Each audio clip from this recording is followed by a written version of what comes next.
Hey, GW coming to you live today.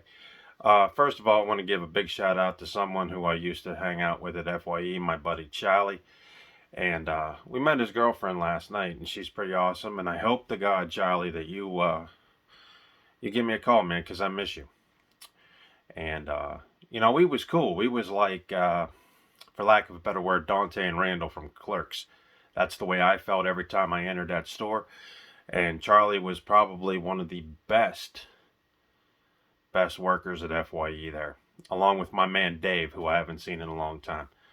But so yeah, just want to give them a shout out. Give my boys John, Josh, Casey, Emily, the backbone of Movie Talk here. So I just want to say thank you, because they've really been helping me out a lot, with my stuff. And Dre, you still haven't called, man. Call somebody. So look, we're going to get into today's movie, and it's called Grizzly. And before I get into the whole movie, I'd like to sort of summarize this movie so that you guys know exactly what you're in for and exactly why you should watch it or don't watch it, in my opinion. Okay, first of all, in 1974, Jaws hit really, really big. And one of the things that made Jaws as powerful of a film as what it was it made water scary for everybody. That was the hook of Jaws. Grizzly tried to do the same thing, only with forests. And interestingly enough, the director, hang on guys, William Girdler made one of the most successful Jaws ripoffs of that time frame. The only tragic thing about this movie is that William Girdler only made 3 more films and died in a helicopter crash scouting his 10th film. So he was not involved in Grizzly 2, which I know hit the shelves in Walmart a couple years ago. And from what I read, the film is absolute garbage. Now, let's talk about Grizzly from 77. First of all, it stars Christopher George. And if you guys do not know who Christopher George is, he played on a couple of other horror projects. He played in Pieces. He played in the movie The Exterminator. He played in a TV movie called Cruise into Terror, which I saw when I was 5 or 6. And I have that somewhere, but I don't know where it is. But he was a horror veteran. He dabbled in some stuff. He was also in the Dawn of the Dead, Night of the Living Dead sort of quasi movie called Hell of the Living Dead. Which, if you haven't seen that movie, you should check it out. Zombies in the amusement park at the end of the film. 70s movie. He also starred in what many consider to be the semi-sequel to Grizzly called Day of the Animals a year after this was made, or the same year.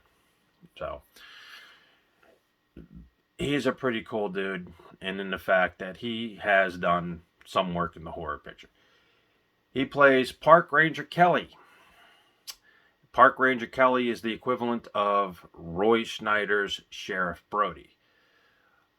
And basically what happens in this film, there is a huge grizzly bear, monstrous grizzly bear, and it attacks people in this campground.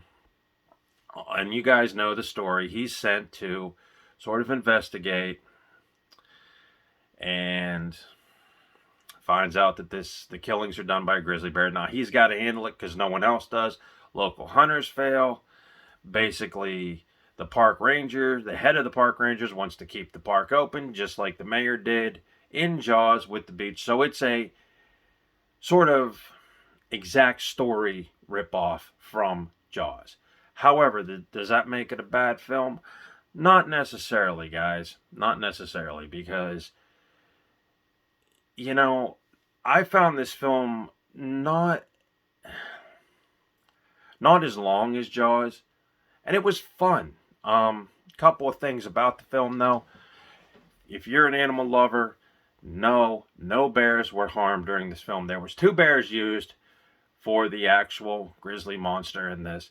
One was a famous bear named Ted, who I guess, was a local celebrity bear down there, where they filmed it. And there was another one that they used, and the bears were kept away from the cast and crew, guys, so that no harm would come to the cast and crew as well as the other bears. The attacks, the bear maulings, were performed by stuntmen dressed up in bear costumes. And I know that sounds cheesy, but when you watch it, it doesn't look too bad. It does not look too bad at all. As far as gore goes, we're going to get into this right away. Had this film been remade today, it would be geysers of gore, intestines all over the forest, grizzly slashings. It would be great. However, back in 1977, in order to have a successful creature feature, most directors targeted to younger audiences. This got what would be the equivalent of a PG-13, but I believe this film was originally dubbed in PG. So, there's blood, there's dead bodies, there's a few decapitations, surprisingly, one including a horse, which was really wild. But the gore is not shown for very long, like half seconds at a time, if you will. Playing on that, it was able to open to a wider audience. One of the most graphic film moments in this film, there's two of them. One at the beginning of the film where a woman gets her arm hacked off by the grizzly bear. And later on, late in the film, where a young kid gets his leg ripped off by the grizzly bear. And I just mentioned that thing about Jaws. Now, if you think about when the shark in Jaws attacked the Boy Scout leader, you remember that? He capsized the canoe or the boat and then bit that guy's leg off. It's a direct sort of pull. I want to say pull because, that's the only way. He pulled it from the film, and it is the exact same way. A couple of heads, I believe, roll. Like I said, a horse's head, and I believe a woman's head. Now, the first mauling is a little bit shocking because it's coming, but it happens so abrupt you don't really get a chance to wrap your head around, how quickly it hit. Overall, this film is pretty entertaining. It's an hour and 30 minutes. You can find it on Tubi if you'd like to watch it. The one thing is this film screams 70s, from the haircuts to the outfits to the whole 9 yards. And the budget on this had to be tremendous because there are some beautiful helicopter shots of the forest that they film in, as well as some really interesting practical effects. I mean, a treehouse gets torn down in there and it looks pretty real, which I think they shot. There is an explosion toward the very climax of the film. It's a fun Jaws ripoff, and basically, like I just said, if you saw Jaws, you basically know what this film's about. And many more Jaws ripoffs have happened throughout the years. Piranha, Deep Blue Sea, Tentacles, couple other ones that I can't think of right off the bat. But in the 70s, when that hit, it seemed like everybody copied their style. The style of Steven Spielberg. Even there was a film called Cruel Jaws, which was labeled in some countries as Jaws 5. That film was actually, the directors of that film were served an injunction order. And if you look hard enough, you can still find a copy today. It's probably a Region 2. But it is a blatant ripoff. Bruno Mattei did a film called The Last Shark, another Jaws ripoff. Nobody really thought to do anything other than sharks until Grizzly popped through the gate. And this film is pretty cool, and the bear is pretty damn menacing, I'm not going to lie. I mean, if I saw that thing in my backyard, I'd run. And I think that's what William Girdler was going for, was the fact that, okay, if Jaws scared you into not being able to go into the ocean, and it was pretty damn effective, because I remember as a kid, I was even swimming in the swimming pool, and I'd get that feeling of dread, like I didn't want to be there, because I thought, you think of the attacks, the teeth biting into flesh and everything, you get scared. And I think William Girdler wanted to do the same thing with forests. But the only problem with Forrest is if you watch that film now, back then it might have been effective. It might have kept some campers out of the woods. But nowadays, I mean, everything has been in the woods lately. You know, in horror films, you have bears, slashers, werewolves, dog soldiers. You know what I mean? Everything has been set in the woods. So the woods is sort of like, it's overkill. But at the time, this film, I think, tried to do the same thing.